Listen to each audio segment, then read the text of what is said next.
Hello friends, welcome to IP trust India history achievers. तो कैसे आप सब, उम्मीद करती हूँ आप सब अच्छे होंगे। तो देखिए फ्रेंड्स, जैसे कि हमने कहा था कि हम हिस्ट्री की और फर्स्ट पेपर की यूजीसी नेट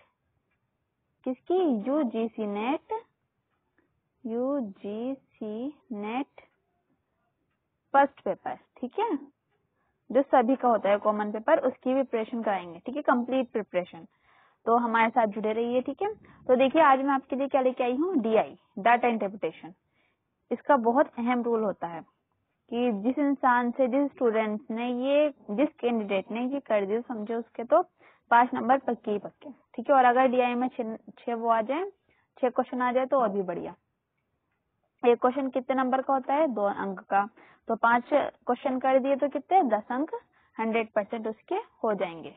सॉरी 10।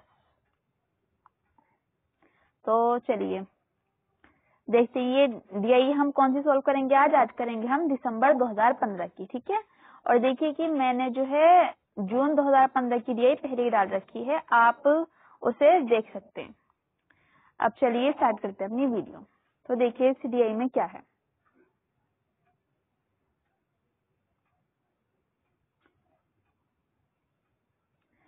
चलिए पढ़ते। देखिए कि इसमें वर्ष दे रखे हैं ये, और ये आबादी है मिलियन में। ठीक है, ये विद्युत उत्पादन गीगावाट। ठीक, और ये देखिए सब है, और ये क्या है बता रखा है, देखिए नीचे कि 1 गीगावाट बराबर 1000 मिलियन वॉट, ये बता रखा है। ठीक है, अब देखिए कि इसमें क्वेश्चन क्या पूछे थे, किस दशक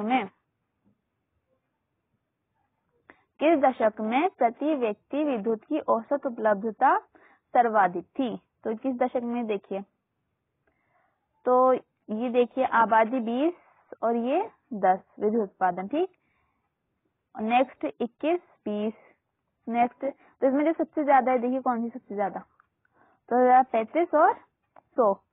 तो इस हिसाब से कौन सी हो रही है, देखिए ये जो 2001 से 2011 वाली है ना, इसमें देखिए 35 से 100। तो इसका आंसर क्या होगा, 2001 से 2011। ठीक, ये तो बहुत इजी क्वेश्चन था। चलिए नेक्स्ट देखते हैं कि वर्ष 1951 से 2011 के बीच कितने प्रतिशत से विद्युत उत्पादन में वृद्धि हुई है। तो कितने प्रतिशत से हुई है, इसके ऑप्शन देख लेते हैं। 900% से, 100% से, 300% से, या 60% से। अब देखिए कि हम इसमें क्या करेंगे। देखिए इसमें जी तो किसके बारे में पूछ रहे हैं, हमें जो की पॉइंटर्स को पकड़ना है। ठीक है, तो विद्युत उत्पादन के बारे में पूछ रहे हैं। ठीक है, आबादी के बारे में नहीं पूछ रहे, वो विद्युत उत्पादन के बारे में पूछ रहे, मतलब हमें इस कॉलम में जाना है। ठीक, अब इसमें देखिए 1951 कहाँ है, स्टार्ट में। ठीक, ये देखिए है 1951, और फिर 2011, तो 2011 कहाँ है, ये रहा 2011। ठीक, अब इसमें देखिए कि ये क्या पूछ रहे हैं कि उत्पादन में वृद्धि हुई है कितने प्रतिशत की। ठीक है, तो देखिए जो 10 है और ये क्या है, ये 100 है। ठीक है, अब इसमें हम क्या करेंगे कि ये जो 10 100 है ना, तो 100 में से हम 10 को घटा देंगे। हमें इसका आंसर लेने के लिए हमें 100 में से 10 को घटाना पड़ेगा। ठीक, तो चलिए करते हैं।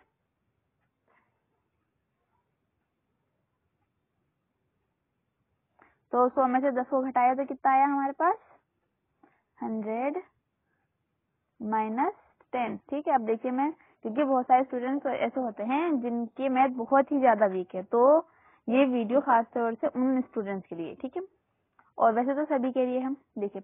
तो अब 0 में से 0 गए तो कितना बचा, 0 बचा। ठीक, एंड देखिए 10 में से 1 गए तो कितना बचा, 9। तो आंसर क्या है, 90। ठीक है ना, तो 90 और अपॉन ये जो ऊपर कितना था, ये 10, 1951 में कितना था, ये 10, तो उसको बटे में 10 में लिख देंगे। ठीक है, और गुणा किससे करेंगे, 100 से करेंगे जी। ठीक है, अब बराबर देखिए आएगा, इस 0 से ये 0 कट गया। ठीक, अब 90 गुणा 10, 90 गुणा 10, तो अब 90 को 10 से गुणा करेंगे। अब देखिए शॉर्ट पे मल्टीप्लाई कैसे होगी, 90 कम 90।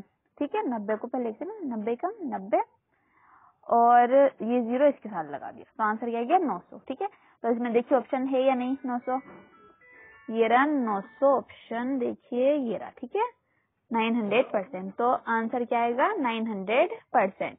ठीक है, अब नेक्स्ट देखते हैं, नेक्स्ट क्वेश्चन। तो नेक्स्ट क्वेश्चन चलिए देखते हैं जी, ये रहा। देखिए कि आबादी की सर्वाधिक वृद्धि दर प्रतिशत किस दशक में दर्ज की गई। अब ये तो हमें इतनी जल्दी पता नहीं चल सकता कि हम, जैसे कि इस वाले क्वेश्चन में हुआ था फर्स्ट वाले में, तो इसके लिए हमें क्या करना पड़ेगा, हमें सारी जो वृद्धि दर है वो निकालनी पड़ेगी। ठीक है, अब इसकी वृद्धि दर कैसे निकालेंगे समझते हैं। ठीक है, चलिए देखें कि क्या करेंगे जी। तो जैसे 1951 है और 1961 है। ठीक है, अब हम एक एक करके कॉलम बनाते हैं। ठीक है, फर्स्ट देखिए 1951 से 61 तक। ठीक, अब इसको कैसे करेंगे सॉल्व, तो इसको करेंगे कि 20 और 21, ठीक है, इनके बीच में कितना अंतर है 1, तो इस 1 को क्या करेंगे 1 बटा और छोटी संख्या क्या है 20, तो इसको हम 20 लिख लेंगे। ठीक, अब देखिए यहाँ पर स्क्रीन पे छोटा हो रहा है, देखिए अब हम इसको कैसे करेंगे 1 बटा 20 गुणा 100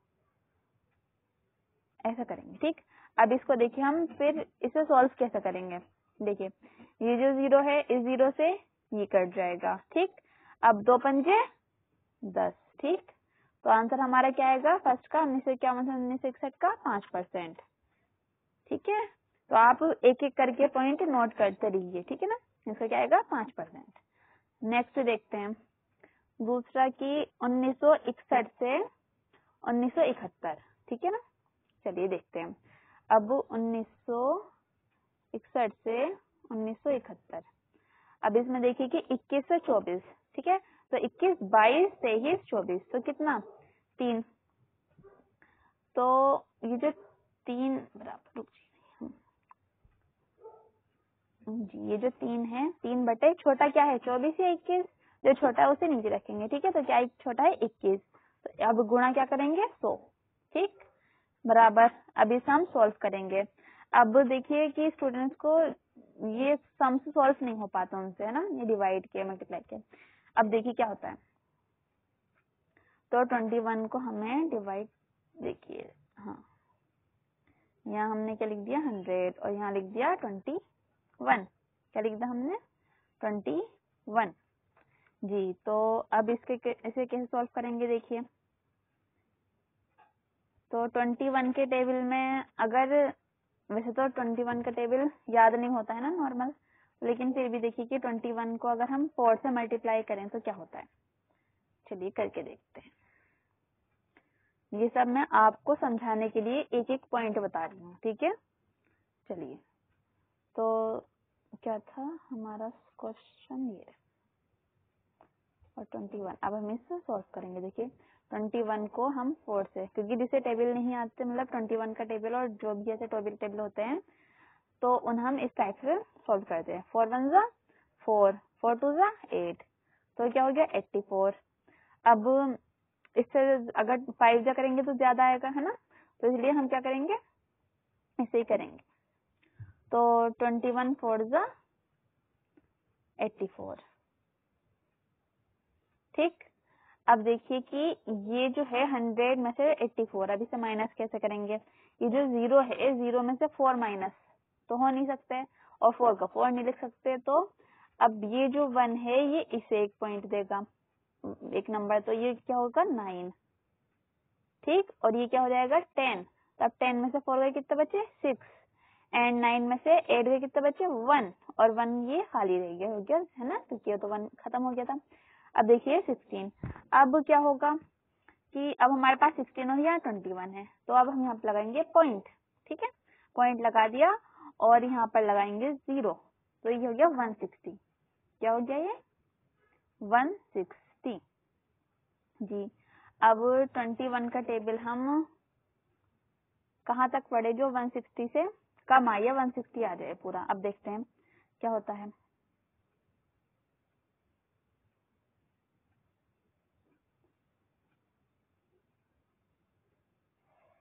जरा इसे मैं रफ कर देती हूँ।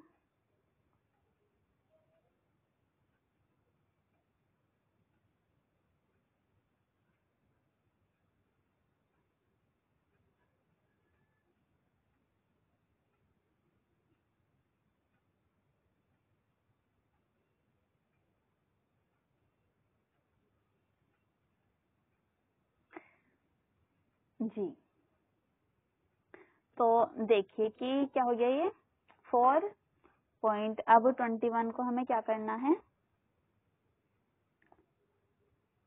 21 का टेबल हम 7 तक पढ़ के देखेंगे, क्या पता हमारा आंसर हो जाए 7 1 जा 7, 7 2 जा 14। ठीक है, इस टाइप से 147 आ रहा है। अब चलो 8 से भी करके देखते हैं, क्या पता आपको ऐसा लग रहा हो। तो 8 1 जा 8, 8 2 जा 16। तो देखिए 21 8 जा 168 है, तो हमें तो 160 से कम चाहिए, करेक्ट। तो क्या करेक्ट रहेगा 7। ठीक है, 147 आएगा। तो चलिए 1 मिनट में इसे रफ कर दो जरा।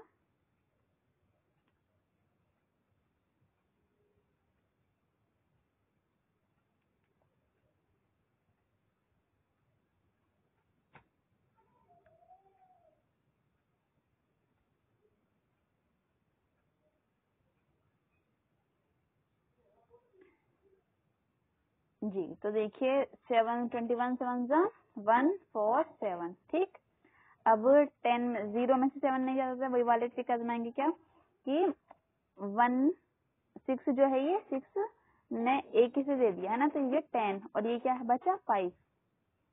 ठीक, अब ये 10 में से 7 कितने बचे 3 और 5 में से 4 गए 1। अब देखिए लगभग 4.7 इसके आसपास से, चलिए है ना, इसके आसपास ही जो सेकंड का आंसर है वो इसके आसपास ही आएगा। तो चलिए अब क्या करेंगे, हमें क्या आंसर मिला 4.7। ठीक, अब हम 4.7 का क्या करेंगे, देखिए 4.7 जो हमें आंसर मिला, अब हम इसे किससे मल्टीप्लाई करेंगे, देखिए 21 22 23 24। ठीक है, तो हमें 3 मिले थे, तो हम क्या अंतर 3 वर्ष का, वो 3 था है ना, 3 वर्ष का, सॉरी 3 वर्ष का नहीं, 3 नंबर का अंतर था। तो अब देखिए इसमें अब हम इसे करेंगे मल्टीप्लाई, कैसे, देखिए 3 7 21 हासिल, तो 3 चौक 12 13 14। ठीक है, तो 14.1।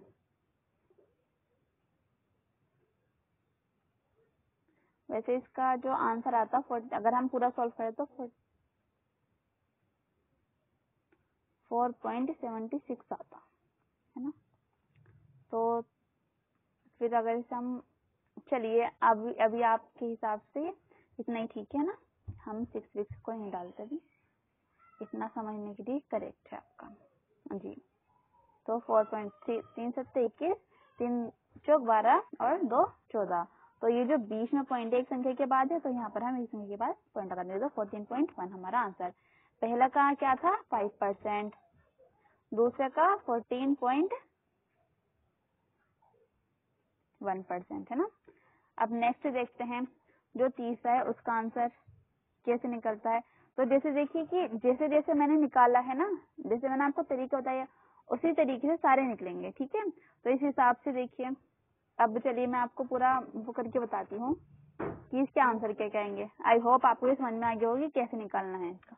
ठीक है ना, तो चलिए, तो फर्स्ट का आंसर क्या था 5%। ठीक, सेकंड का 14.1% मान लेते, लेकिन 14.28% है, लेकिन अभी हम 41.1% मान लेते हैं। ठीक है, एंड देखिए थर्ड का 12.48% निकलेगा जब आप निकालेंगे, फोर्थ का 11.11% निकलेगा, फिफ्थ का 6.67% निकलेगा, 6.6, एंड